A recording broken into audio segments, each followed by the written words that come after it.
మన లైఫ్‌లో కామన్‌గా ఫేస్ చేసే ప్రాబ్లమే ఇది. అదే ఛార్జింగ్ పెట్టడానికి వెళ్లి స్విచ్ వేయకపోవడం, అలాగే ఛార్జింగ్ తీసేటప్పుడు స్విచ్ ఆపకపోవడం. సో, ఈ ప్రాబ్లమ్‌ని సాల్వ్ చేయడానికి నేను చెప్పబోయే ఈ ట్రిక్‌నైతే ఫాలో అవ్వండి. ముందుగా గూగుల్ ప్లే స్టోర్‌కి వెళ్లి బ్యాటరీ సౌండ్ నోటిఫికేషన్ యాప్‌ని డౌన్‌లోడ్ చేయండి. ఇప్పుడు మన మొబైల్ రికార్డర్‌లోకి వెళ్లి మీకు నచ్చిన విధంగా 2 వాయిస్ నోట్స్‌నైతే రికార్డ్ చేసి ఉంచండి. నేనైతే ఈ విధంగా చేసుకున్నాను.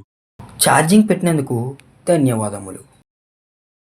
స్విచ్‌ని ఆఫ్ చేసి వెళ్ళండి. ఇప్పుడు బ్యాటరీ సౌండ్ నోటిఫికేషన్ యాప్‌ని ఓపెన్ చేసి, అక్కడ ప్లస్ సింబల్‌ని ట్యాప్ చేసి, కనెక్టర్‌లోకి పెట్టి, మీ యొక్క ఫస్ట్ ఆడియో ఫైల్‌ని యాడ్ చేసుకోండి. యాడ్ చేసుకున్న తర్వాత దాన్ని సేవ్ చేసి, ఇప్పుడు మళ్ళీ యాడ్ సింబల్‌ని ట్యాప్ చేసి, డిస్కనెక్టర్‌లోకి పెట్టి, మీ యొక్క సెకండ్ ఆడియో ఫైల్‌ని యాడ్ చేసుకోండి. ఇప్పుడు దీన్ని కూడా సేవ్ చేసి, ఇక్కడ పవర్ బటన్ ఆన్ చేయండి.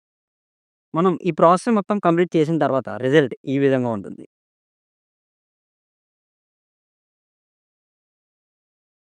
ఛార్జింగ్ పెట్టినందుకు ధన్యవాదములు. స్విచ్‌ని ఆఫ్ చేసి వెళ్ళండి. ఇలాంటి కంటెంట్ మీకు ఇంకా కావాలి అంటే 'టెక్రాక్ వరల్డ్' ఛానెల్‌ని సబ్స్క్రైబ్ చేసుకోండి.